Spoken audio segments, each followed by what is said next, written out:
Every new experience creates new wiring and new synapses in the brain. So there's more pathways that are developed, and the more we use those pathways and walk those pathways, the stronger they become, the denser our brain becomes, and it leads to more capacity to handle the unknown in the future. There is already so much pressure to make really exciting and dynamic and engaging kind of lessons. What does experiential learning actually look like, and how can we do that in a way that is sustainable? So we're not up until midnight every night trying to plan like the most engaging activity ever for our students so that they really have that learning embedded. Brain's ability to learn goes down by 75% unless there's an element of emotional uncertainty. And when we create these experiences, when we create a missing piece of what's expected, they're now switched on and more alert. Podclass acknowledges the traditional and true custodians of the land we meet on here today, the Wurundjeri people of the Kulin Nation. We're grateful to be here.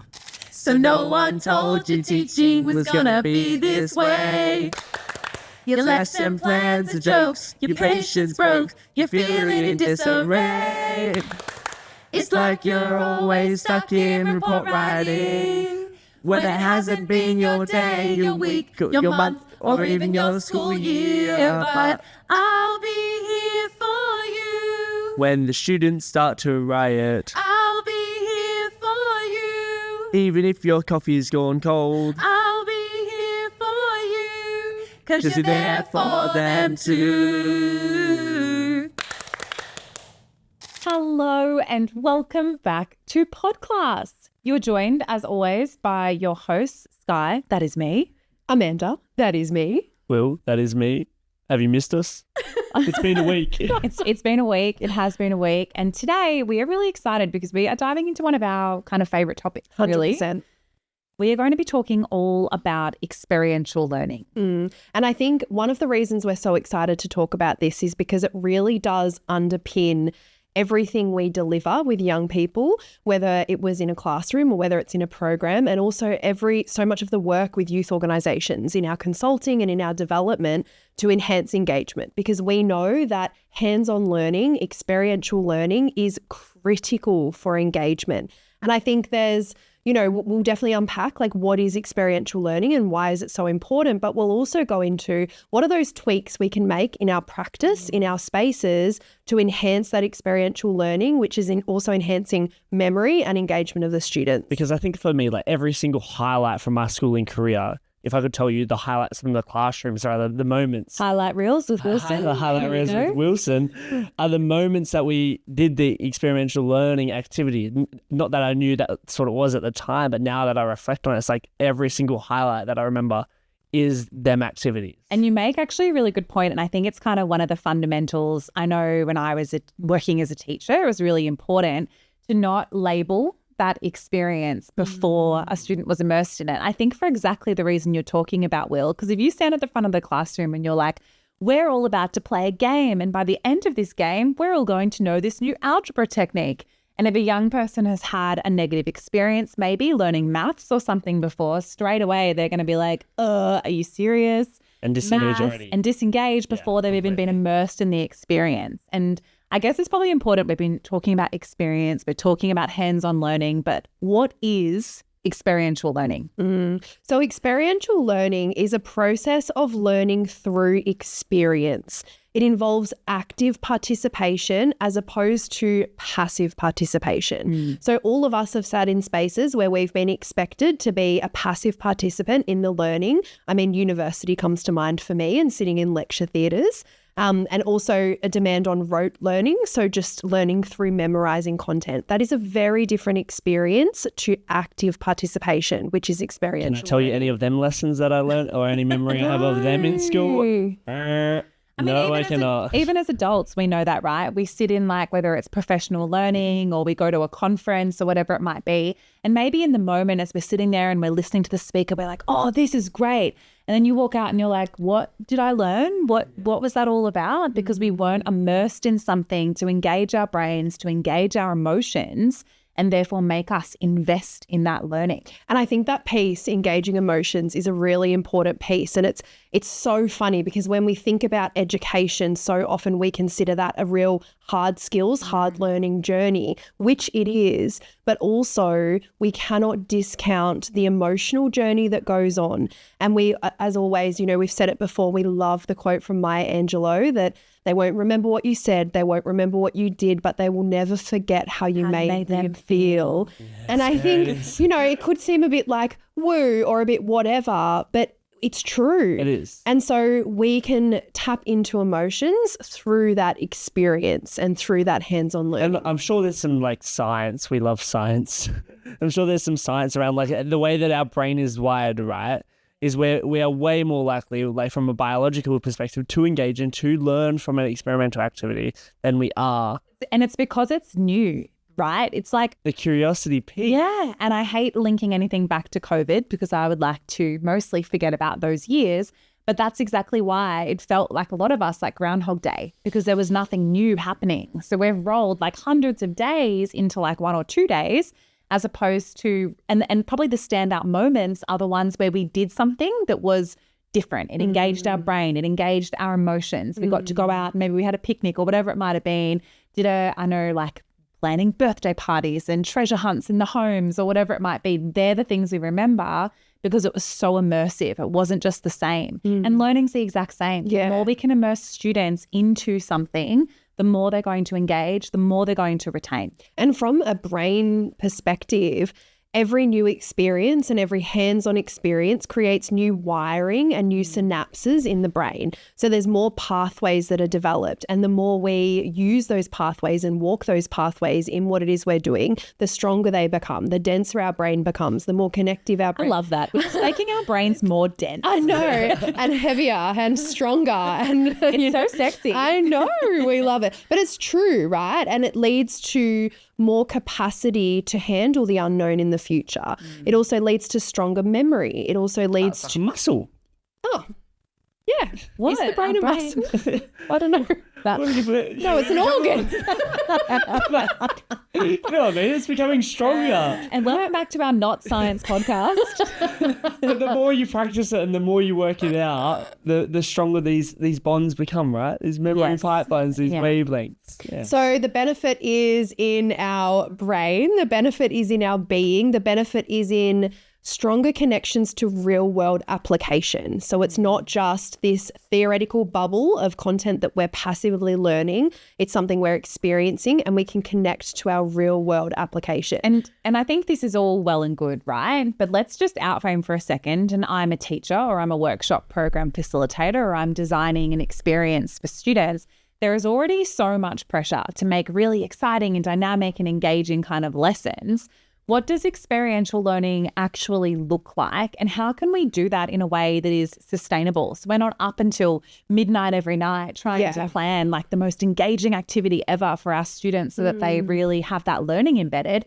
There has to be a different way to look at experiential learning because it's not just these huge, big games that we play. And I think that's a real misconception around experiential learning. Like a fear, I don't have any more time to plan this big game or come up with a new idea. So Will, for example, in Wyler, you run lots of Wyler, Youth Leadership Academy Australia. Translation. In Wyler, you run lots of both large-scale conferences with up to 2,000 people in the room, but also smaller workshops, whether they're with local councils or with schools. Maybe there's 10 or 20 students in a space. Sometimes we've had 2. How fun. And whatever size the space is or whatever number of participants, you weave in experiential learning. So maybe do you just want to take an example of that and just unpack it with us? Yeah, I think that it's a foundation of any program that we deliver because we know that it works and we start every program with it. We finish every program with it because it's going to keep our young people engaged. And I think the one that we do across every single program is as they're walking into the room, we're asking them, what does leadership mean to you? They're writing it down on a sticky note. They're talking to the partner next to them and sharing it. And then they're going to put it up on a wall. And what that does is it allows us to get to debrief points of leadership is subjective. It allows us to get them moving as soon as they're in the room, and also break the expectation that they're going to be sitting down all day. And this is as opposed to students entering, maybe sitting in like their rows of seats, and then having yourself or one of your WILA program facilitators stand up and say, "Good afternoon, students. Today we'll be unpacking leadership. Leadership is, here's the definition, That is so Which takes boring. away ownership. We're no longer valuing their voice. We take away their ability to get up and interact with new people. And we're wired I'll be bored. Yeah, we're wired to switch off when we're bored. So as soon as that happens, as soon as we're passively sitting in a classroom or sitting in an audience, our focus is only going to be held for so long. And why is that? Is that because our brain is literally trying to save energy for stuff that matters? Well, you know what's So going it's to like happen. once we're bored, it's like our brain's like, oh, well, this isn't important, so I don't need to actually do anything right now or engage. Got to go back to the Yale study of emotional uncertainty. Our brain's ability to learn goes down by, 75% or something, and unless there's an element of emotional uncertainty. And I think when we create these experiences, when we create curiosity, or when we create sort of a missing piece of what's expected, they're now switched on and more alert. And that's created, right? That WILA example, I think, is perfect. And it's also a great example of something that isn't like overly complicated. No. Students aren't walking in and you haven't had to set up, game pieces and cones and hula hoops and basketballs and like all this stuff to create a kind of gaming environment. It's literally something as simple as writing a definition on a Post-it note, unpacking it with a partner, sticking it up, and that is an experience. We're immersing them in a discovery of leadership. The Yeah. other day we had a program in regional Western Australia where we were collecting some feedback, and it could have simply been the sheet that we were given was 6 questions and the young people just had to fill it out. Instead of doing that, because that's not very fun. What do you mean? Worksheets are so much We fun. printed the questions around the room. We put sticky notes on each table, and they had 6 stations, and in their teams, they would rotate between the 6 stations, getting more data, a better outcome, and having more discussions, and also keeping them engaged through that entire process. And I actually think what it creates is less work for the teacher or facilitator in the space as well, because we're encouraging and promoting that conversation and rich discussion between students. They end up leading each other. They have ownership over the activity instead of it relying on the teacher guiding them through every single question, unpacking the discussion point at every question. They do it themselves. Yeah, and I think we can all probably picture more hands-on exercises, like whether that be large-scale games or whether that be, sorting things out physically in a space or a puzzle to come to an answer. And I think at a very simplistic level from a classroom perspective, we can encourage that active engagement through simply how we set up the space. And I know as teachers, we're all trained and encouraged to open the floor for discussion and elicit curiosity from students instead of just delivering facts. And that is a way of actively engaging them. And I'm thinking about, so obviously my background is English and media teaching. In media, experiential learning is a lot easier. It's like a subject area that really leans into, as many of the arts do. In English, that can be a little bit more challenging. And I remember an example, I was teaching Of Mice and Men, a classic text. And in that book, there's these characters, George and Lenny. And Lenny has like a mouse that he keeps in his pocket. And I was like, how do you engage students with something like this? And so I went to Spotlight and I cut up a whole bunch of like grey material and stuck a bit of string on it, like it was a tail, like of a mouse. Oh my God. And then I gave all the students this like little mouse friend each. And so when we were reading the text, every time we read a passage from the book, they had to have their mouse on their desk with them. And Lenny, the character, like strokes the mouse for comfort. And so the students then began doing that as like part of the book reading. And I know it sounds really silly, but it was something that their brain was like, this is different. This isn't just like reading a passage from a book. It added an element of something that helped their brain to engage. Totally. And another example, I remember teaching numeracy and looking at money.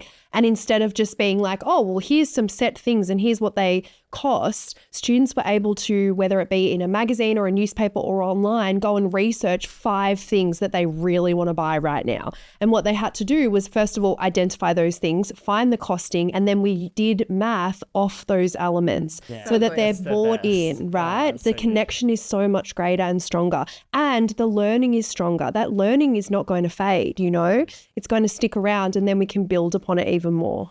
So how does this look in schools? How does this look when we are maybe even at home? What can we be doing? Some practical things. If we're unpacking our lessons or we're planning for our weeks or our workshops, what can we do? Well, I think, we all know the power of inquiry-based learning. And I think as educators, we really put in a lot of effort to enable inquiry-based learning and support inquiry-based learning in our classrooms and allow students' natural curiosities to guide learning. And that's one way to bring experiential learning into it. And I think a big question we can ask ourselves, because it's not always possible, obviously, to elicit the topic from students and build upon that. One question to always ask ourselves is, what is the real world application of what I'm teaching right now? And go, what is the real, and if we can find that, which nearly, 90 times out of 100, like many, many times we can find a real world application. I love that you said 90 out of 100 and not 9 times out of 10. Well, yeah. 90 out of 100 It's times. 90 out of 100. No, because we're teaching hundreds of topics, like, oh my gosh, it can be really overwhelming. When we find that real world application, how do we bring that into the classroom? Whether it be through discussion, whether it be through a mouse, whether it be through, searching online for something and then using that as the catalyst for what we're discussing. And you'll never have the question of how does this apply to my real life when you are already applying it to their life, right? The students will never ask that question. When am I going to use this? And it's also making their learning completely relevant to them and their world, which is exactly that piece. And if we're thinking about what is the purpose of all of this and we're preparing our young people for when they do leave school and they enter the world, this is part of that preparation. It's making things applicable. It's immersing them in experiences so they remember their learnings. They're not reflecting back on their experiences in school going, I never learned anything in that class, or I wasn't engaged in that class. And we help to counteract that through experiential learning. Yeah. And at home as well, what we can do is it's just encouraging any hands-on elements around the house. And that's not through like, these are your chores, you must do them necessarily. It's like, oh, well, a student or a child might say, oh my gosh, I had the best brownie today. And it might be like, ooh, should we see if we can make a brownie like that? And so then we research and we find a recipe and then we do all the measuring ourselves. We bake it, we test it, and it becomes this,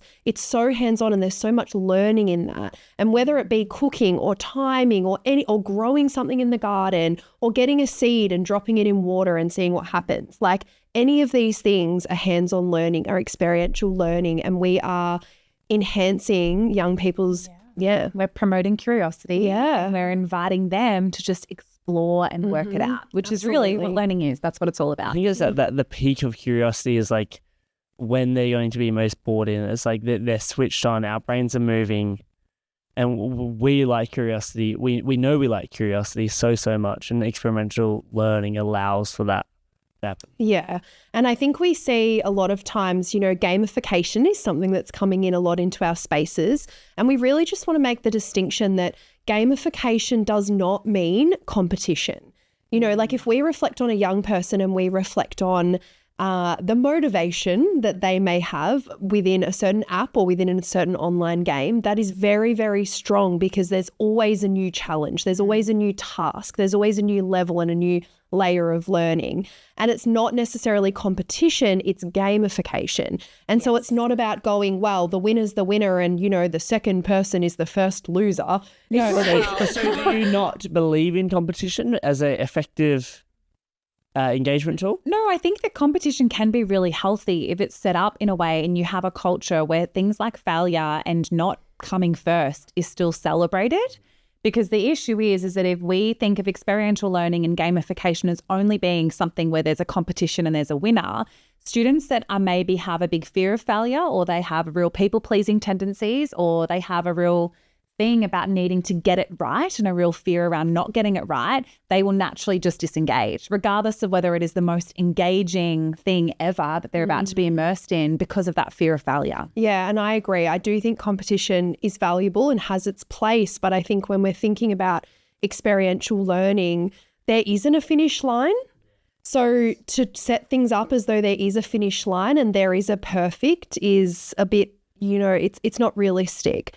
even all of us, we talk all the time about, oh my gosh, I can't believe I know so little about this and how do I find it? It's like we're so aware of what we still need to learn. And so to set up an experiential learning activity or a learning journey as though there is a destination and once you reach that, you've learned everything there is to know about that. It's just not realistic.